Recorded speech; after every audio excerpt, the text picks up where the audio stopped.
Yo, what's going on, y'all? Welcome back to the Meet You from the Midwest podcast. If you haven't already, make sure you like, share, and subscribe to the channel.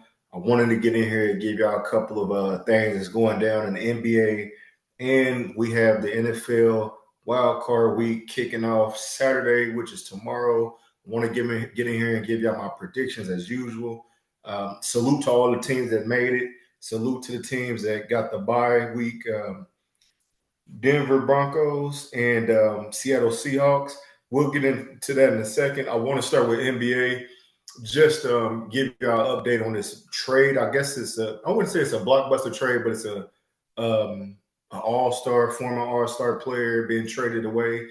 If you don't know what I'm talking about, Trae Young has been traded to the Washington Wizards. He has been traded to Washington Wizards for McCollum, CJ McCollum, and what's his other cat name? Corey Kespert. Kespert, I think he's like a decent shooter. I've seen a couple of games with him playing in Washington. He's okay. He's a role player. I wouldn't say like he's one of a. This is not like an all-star trade. This is not the C.J. McCollum that played on Portland or the Pelicans. Because I mean, I wouldn't say he's washed, but he's getting older, and he's not at that level that he once was. But anyways, what does this trade mean for Atlanta? To me, it means that they are going with the young cats they got right now, as in Dyson Daniels. I know they just gave him an extension not too long ago, and they have Jalen Johnson. If you've seen those two cats play, you know that Atlanta's in good hands. So moving on from Trey, I won't think that they are missing as much, but this is something for Washington to build on. Washington also has a young team. Alex Sarr he was drafted, was he one or two? I want to say he is number two in the draft. Not last year, 2 years ago. I mean, I want to say 2 years ago. This, with the way that Trae Young plays and he loves dishing the ball out, he's going to get 10, 12 assists a game. He can I won't say make him an all-star, but he can make him a better big man, and he'll be able to develop with a true point guard. Not saying that CJ wasn't, but Trae Young is, to me, he's a better uh, point guard at this stage of their career right now. So it also makes sense for me because Trae Young didn't want to stay in Atlanta. They wasn't going to pay him the big money, so why stay somewhere that you're not going to get paid the contract you want? Go somewhere, know that you're not going to contend, but you're going to get a big ass payday. This would be the biggest All Star joining Washington since really since John Wall, and that was some years ago. Because I remember I was stationed in Quantico, Virginia, when John Wall was a Washington Wizard. So I think this is good for both teams. If I say who won the trade, I would say Atlanta because they're building towards contending. I'm not saying that they're going to contend this year, but maybe in another year or two, they keep getting these pieces, they'll be okay. And Atlanta, I just feel like Trae is just at a stage where I won't say it don't look like he's going for a championship. He's going to build and just fill up seats and stuff. It'd be good for Washington, for the DC area, but I don't think they're gonna. If it come down to it, who makes the playoffs first? I would say Washington. I mean, not Washington. I think Atlanta will with that young core that they got. So salute to Trae Young, but it was time to go, man. Like I said, if you ain't about to pay me the money I want, and y'all not bringing in no more help, which I think that if they build with the team they got right now with Trae Young, they'd have been all right. But like I said, if you offer me $100 million or something, you're gonna give me a extension, a huge extension. Let me go there and play for them. I don't care if I'm not competing or not. So salute to Trae Young, salute to CJ and Kespert on their new homes. I hope it works out for them. But if I'm a betting man. I won't say I was a betting man. With me being a betting man, my money is on Atlanta making the playoffs with that young core versus Trae Young making the Washington Wizards a contender or making to the playoffs anytime soon. He's injured right now, so it don't even look like he might even play this year. So in a way, this trade is kind of even when I think about it, because if that's the case, Washington's going to have a very high pick. If they could get somebody in the top 10, and hell, if they get somebody in the top 10, you compare them with Trae Young and the little pieces they got, they might get that push. But I think that's a project deal right there. It's going to take 2 or 3 more seasons for them to be good. But I think Atlanta, where they're at right now, I think they can make the play and they can still make the play. Because if you don't remember, Atlanta just made the play in these last couple of years with Trae Young. I think with that core right there, adding CJ McCollum, an actual a guard that still got a little bit in the tank, I think they'll be okay, man. So that's just my predictions right now on that. That's all I got for the NBA. I want to get into the NFL talk. Y'all know my favorite sport is the NFL. I want to give y'all my predictions for this week. Let's go over the seeding. AFC, we have the Denver Broncos. They get the bye week. We got the New England Patriots at the 2, Jacksonville at 3, Pittsburgh Steelers at 4, Houston Texans at 5, Los Angeles Chargers at 6, and number 7 seed is the Buffalo Bills. NFC side, we have the Seattle Seahawks at the number 1 seed. 2 is the Bears. 3 is the Eagles. 4 is the Carolina Panthers. 49ers at 5. The Rams at 6. And number 7 is. Wait a minute. Something is off here. Number 7 is Green Bay, but actually. Wait a minute. I have to flip that. My bad. I don't know why it's like this, but the the Rams are actually 5. The 49ers are the 6 seed. They actually switch. So let me. Where did the actual one go? That's all bad. I don't my bad on that. But okay, yeah, we good. So let's get into the predictions for this week, man.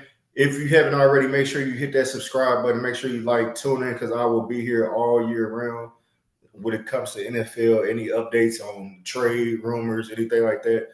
I am the place that you want to come to. Mechee from the Midwest. Give you that type of information, those updates live from the Midwest. I'm down here in Indy. I'm in Illinois as well. Just hit me up. Get on here. If y'all want to have a politic, I got a couple homies at work that want to do little interviews and stuff like that. I'm down for interviews.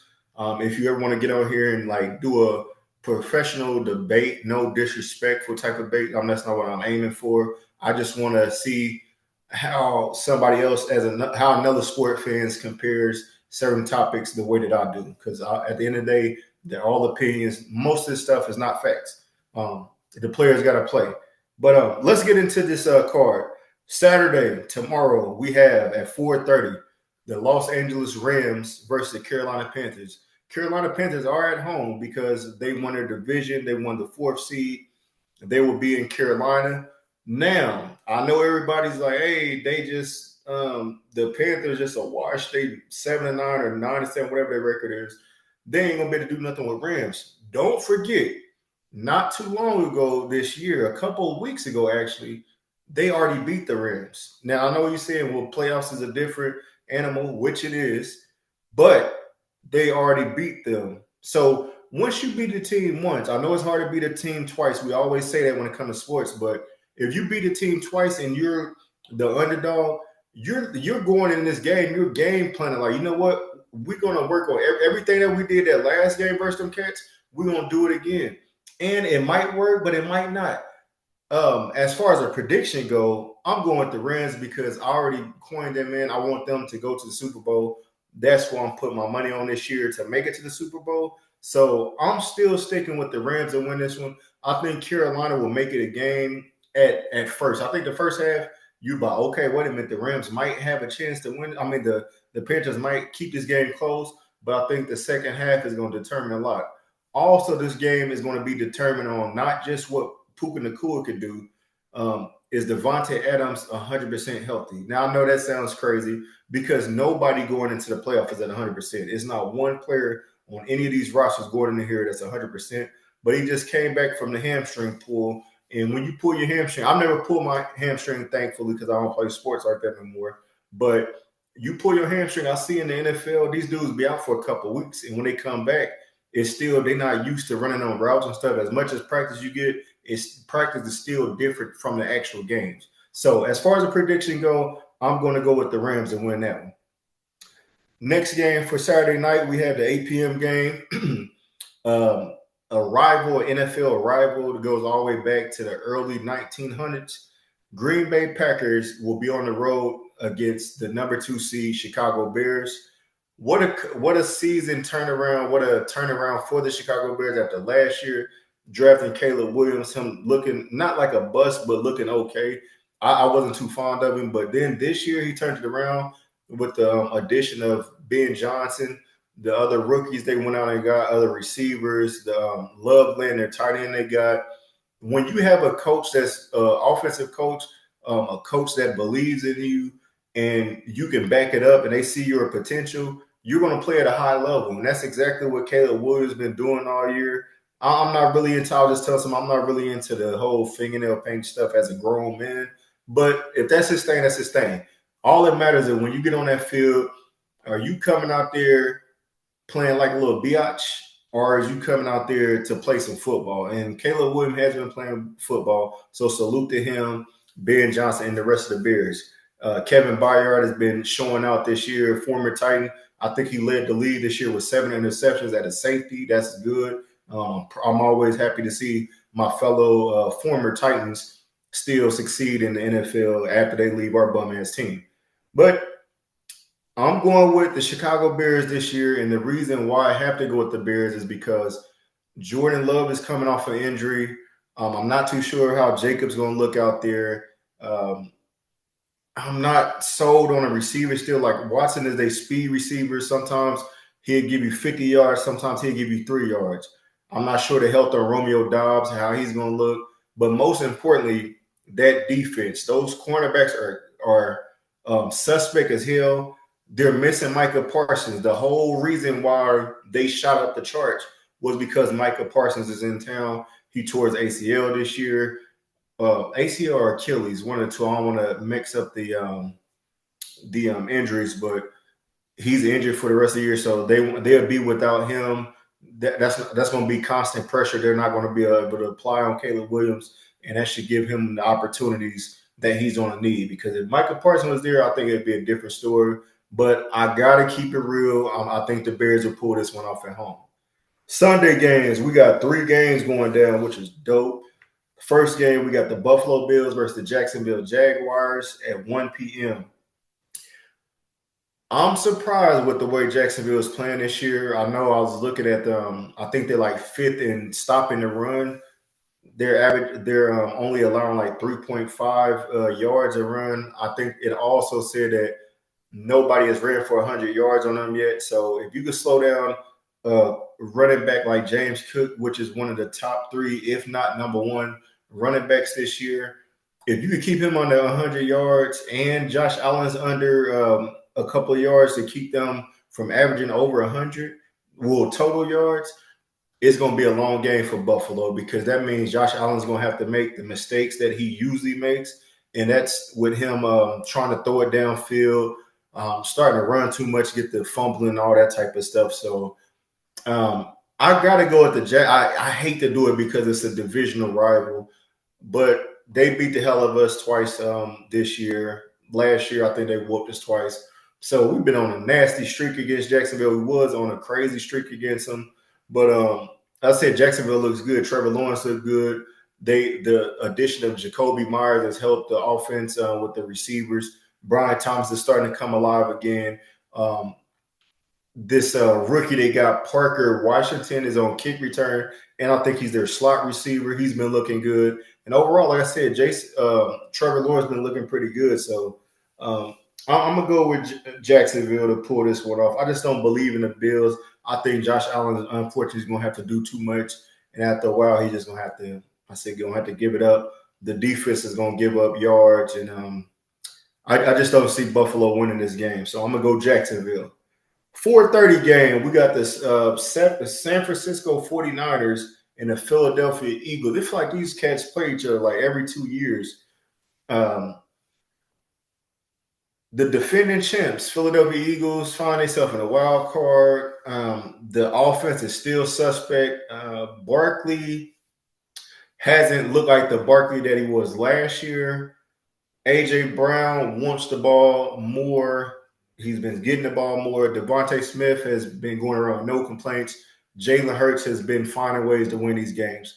The defense, if they're not the number one defense, they're not ranked. They're ranked number one currently after week 10. They haven't been ranked number one the entire year, but since week 10, the Philadelphia Eagles have been ranked number one in defense. My only issue with this team is, can Jalen Hurts take advantage of this 49ers defense? Can they open up the run game? Can Jalen Hurts protect the ball? Can Barkley come alive? Can AJ keep his emotions in check and not cost the team a game? Because if you start forcing the ball to AJ Brown, a turnover will end up being presented to them. And I think that's what's going to be the difference. As far as the 49ers go, they have tons of injuries. They got more injuries than a lot. I know Ayuk didn't play this year. Pershaw, whatever, Ricky, their number one receiver currently. I don't know if he's going to play this game. That's going to be tough for them. George Kittle, I'm not sure on his health. McCaffrey's going to be there. Purdy is there. To me, this is a toss-up game. The only reason I'm gonna say the 49ers is because I just want a new NFL champion. That's how it is for me. I don't, especially when it's not my team anyways. I don't want to see teams continue to repeat winning championships once the contenders, the main contenders are out. It's a free game. I want to see a brand new champion. Really, I want to see a team that's not won a Super Bowl win this year. But right now, I said the Patriots and Denver, those are the number one seeds, and they both won championships. But as far as this game go, it depends on how Purdy plays. That with that defense, they might cause them trouble. I'm gonna go with the underdog 49ers to win this game, just because I don't want to see the Eagles go back to the Super Bowl. I want to see the confrontations and how AJ Brown acts, and hopefully, if they get put out early, he might just do something crazy and say, you know what, I'm out of Philly, I want out, and send his ass back to the Tennessee Titans. That's the last time it was good, 2021. That's the last time we made it to the AFC Championship. Bring him back home, man, and finish our story like Cody Rhodes, goddammit. I'm going for the 49ers to win this one. Fuck what y'all talking about. Next, we have the Los Angeles Chargers versus the New England Patriots. That's the 8 p.m. game for Saturday night. The Chargers, oh man, Justin Herbert is on 2 in the playoffs. Keenan Allen has been playing okay. Lad McConkey or whatever his name is, I really haven't seen. I don't think he had the season as he had last year. Johnson has been okay. The run game, I think, was Omarion Hampton is back. He will suit up, so I think that will be something to watch. If all those guys are on board, I think the Chargers can pull the upset.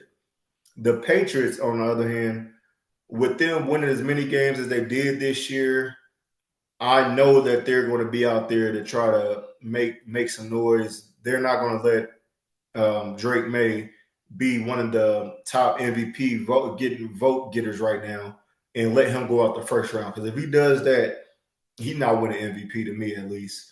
The Patriots look good, man. As much as I hate to say it, because Mike Vrabel got them boys believing in themselves. The run game with Stevenson and Henderson they looking good. You got a duo back. You got some solid receivers like Stephon Diggs. And when you got somebody like that, if they double him, that is going to get an opportunity for somebody else. If I had to pick a winner, actually, I got to go with the Patriots. I'm going to go with the Patriots because I got some bread on that game with one of my homies from work. So I'm going to rock with the Patriots just for my betting purposes. I forgot I bet on them to win. So I'm going to rock with the Patriots to win. Not only do I think they are the better team, I think that they're ready to make a run. If they get past this round, I can see them and the Broncos possibly being the team, the AFC Championship this year. But we'll see how that turns out. Monday night game. The Monday night game will be the Houston Texans versus the Pittsburgh Steelers. Pittsburgh Steelers will be at home. This game is at 8 p.m. With the Steelers being at home, DJ Metcalf will be back. Aaron Rodgers, to me, I think this is his very last game because the Houston Texans defense is ranked number one. Their rank overall for the whole year is ranked number one, I want to say. I think that defense is going to put pressure on Rodgers. Metcalf has not played up to what I thought he'd be. He's not the Seattle Seahawks one. He needs a young quarterback to get him the ball. I know Aaron Rodgers still is having a couple flashbacks and making him look like he was in his MVP years, but in reality, this is it for him. I think they about to wrap it up as closed curtains. I can't see Pittsburgh winning the game. I know they got home field advantage, but the way that Houston been playing, they're on a winning streak, and it's hard to beat teams that's going into the playoffs on a winning streak and on fire. And Houston is definitely that. Their defense is going to be crazy. C.J. Stroud has had a turnaround year after last year. He looks 10 times better than what he did last year. I believe Houston could pull it off on the road. So those are my final picks. Again, the first game, I got the Rams over the Panthers. Next game, I got the Bears over the Packers. I got the Jaguars over the Buffalo Bills. I got the 49ers beating the Eagles, the defending champs. I got the Patriots beating the Chargers. And finally, I have the Houston Texans on the road beating Pittsburgh Steelers. That is all I got for the NFL this week. Y'all enjoy football. We also got NCAA going on right now. Salute to Miami punching their ticket to the championship. They won last night. A great matchup against Ole Miss. Tonight, in the next couple minutes, we got Indiana versus Oregon going down. Two of the projected top quarterbacks to go, Dante Moore and Mendoza. Both of these cats will be going out there to try to put on a great performance and possibly be the number one pick in the draft next year. Well, this year coming up. That's all I got. Salute to those young guys. I know the NFL is waiting for y'all to get there. Y'all can save a couple of these teams. It might not be right away, but it's going to be dope. But that's all I got for the NFL, man. Like, share, and subscribe to the Mechee from the Midwest podcast. In the comments, if your team is in the playoffs, please comment your predictions on where you plan on seeing them going. Will they make it out this first round, or will your team be one and done? And keep it real. Don't get on here being all biased saying your team going to the Super Bowl. At least have some type of backup with it. Don't just say, you talk crazy and say, oh, yeah, we're going to the Super Bowl because we beat this team. It don't matter. It's 0-0 right now. Let me know in the comments how y'all going to do. That's all I got for y'all. Catch me next week. Actually, I might jump back on here Sunday or something like that before one of these games and give y'all my TV shows. I watch documentaries. TV show was Task. I finally finished that last night. And documentaries on John Elway. I'm going to get back in here and give y'all my opinion on what I thought about it and my rating. So, like I said, if y'all want to be on the show, I've got my setup now to where I can do my interviews. I want to get better at interviewing people. Just something I want to do. I enjoy talking to people. So why not get to talk to somebody and just tell them about your life a little bit and why they got you fucked up or what they can learn from you. That's all it's about, man. That's all I got for y'all, man. Thank y'all for tuning in. I will catch y'all in a couple of days.